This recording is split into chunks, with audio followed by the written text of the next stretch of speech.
course, the biggest rap battle that happened this year, and it's still kind of having seeds and bearing seeds as we go, because there's a pre-action against, UGM and Spotify, and I think even iHeartRadio, that has been issued by Drake's camp. So let's start it from there. Drake versus pretty much everybody. Drake had beef with Metro Boomin, had beef with The Weeknd, had beef with Kanye West, had beef with Kendrick Lamar, had beef with Kanye West. Like, it was just back to back to back beef on Drake's camp. However, the music that came from this beef, they not like us, they not like us, they not like us, smack this way, smack this way. Amazing. Loved that particular song. And of course, Drake and The Weeknd have had beef since 2024. Because of the feature that I think Metro Boomin gave a feature to The Weeknd and not to Drake on that particular song. I mean, there were shots fired with Drake putting out a song called Push Ups, and of course The Weeknd had other things, and it was crazy with that one. Drake and Rick Ross also had beef because of that song, BBL Tracy. BBL Tracy, that was created by Metro Boomin. Hilarious. That was so funny. And of course, Drake shot at him, calling him old, and telling him that he needs to probably get on Ozempic. They said Ozempic got a side effect of jealousy, and I'm just like, oh Drake, that's crazy. And then Drake and Kanye West also had beef, with Kanye West criticizing Drake's lyrics and calling him saying Universal Music Group suggesting that Drake sold out for a little bag. And of course, there was Drake responding by saying, at least I got something out of it. Wow, that was crazy. The songs that came from that back-to-back beef with Kendrick Lamar and Drake, what was it called again? What's his family called? I forget. Where the family album, where basically Kendrick Lamar butchered him and his family, even went so far as to say he's a child diddler, and a lot of other accusations were thrown out there. Like, the beef has just been going on. That was the best rap battle ever. Honestly, superb. I was on my TV every second waiting for a drop. That day where he dropped 2 back-to-back disses at Drake, and Drake had nothing, I was like, oh, let's go. We are over there breaking down the lyrics. We are over there, trying to understand and emphasize and be like, oh my God, this has layers and layers and layers. Like, this was a conversation that took like the whole freaking week just for it to and even now, people are still dissing Drake. Like, there was even a TikTok dance, BBL Tracy. So funny. It was so funny. I loved it.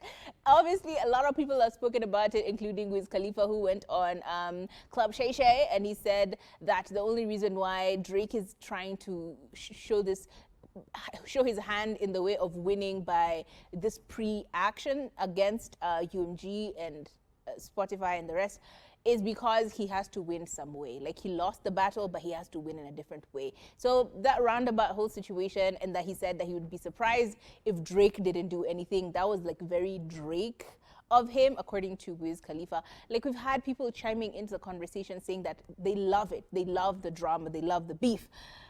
My God, you would think I'm done. Megan Thee Stallion versus Nicki Minaj. My God, do you remember Bigfoot?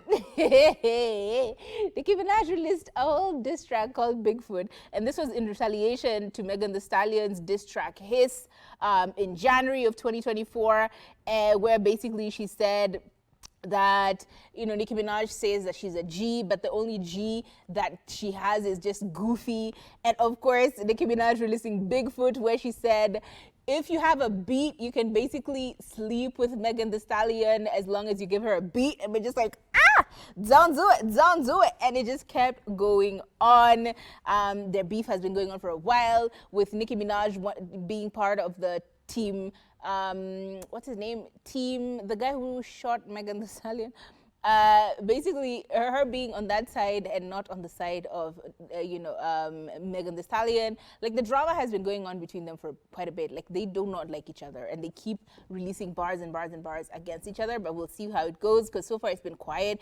Eminem and Benzizo, who've had basically beef since apparently way back in a lot earlier, but then it's been going on for years. But in 2024, Eminem released a diss track called Doomsday Part 2, and then Benzimno released another 2 diss tracks, one called Vulturous and one called Rap Elvis. Obviously, he went so far as to say that if Eminem wanted to have a rap battle, that they can do it in front of TMZ, and just have a rap battle between them. That happened. Quavo and Chris Brown also, like, why are you guys beefing? But no, there's a reason. Apparently, Karuchi, Chris Brown's ex, and Quavo hooked up. And Chris Brown was mad. He caught feelings about that. He's like, why would you sleep with my girl like that? Or why would you even entertain my girl like that? He's like, no, she's your ex. So basically, he released basically a diss track called Freaks on his 11/11 album, where basically he said, he's mad at Quavo. Basically, he read Quavo for his worth. And then Quavo released a diss track in retaliation called Tender, and Chris Brown retaliated with another song called Weakest Link. And then Quavo had another, I think, a whole other thing. Chris Brown even went so far as to say he wishes that it was Quavo who died, not Takeoff. That was crazy. And then, of course, Quavo had responded with another song called Over He's and Bees. And of course, there was, a whole lot going on between them. But basically, the main beef between Chris Brown and Quavo is basically because Quavo and Karuchi, who Chris Brown was in love with and had an on and off relationship with for a long time, that it ended, and Quavo may have slept with her. It was like he was just being a bit childish there. Of course, Designer and 50 Cent. Designer, he's done the song Panda and Timmy Turner. Designer was supposed to be signed on 50 Cent's G Unit, but 50 Cent said he doesn't have enough music for him to be signed. And so Designer got mad because he got signed under Kanye West's label. And of course, now the beef has been going on back and forth between the two of them, because Designer is like, I'm worth it, look at me winning now. And 50 Cent is like, you a little boy, hush now, hush now. So that's been going on for quite a while. Reality of matters is, these rap beefs and beef within the music industry helps us a lot, because it gives us more content, more music. So give us more drama. I want to see that kind of commitment on our side. Because like Calligraph Jones and Octopizzo went at it for a bit, and then they just, but they were just beefing online. We want to see rap. Like, you diss this boy, put him in his place, and vice versa. Like, we want to see beef, like proper beef, I want to see people actually beefing, not this stuff where BN is like, oh, Calligraph Jones, you are the bouncer of the music industry. It's like, okay, cool. And then where's the music? Where is the diss track? We want to see the diss track. You know what I mean? Anyway, that's pretty much all the beef that was happening in 2024. In case I've missed any, please let me know again on the number 0770-729-366, or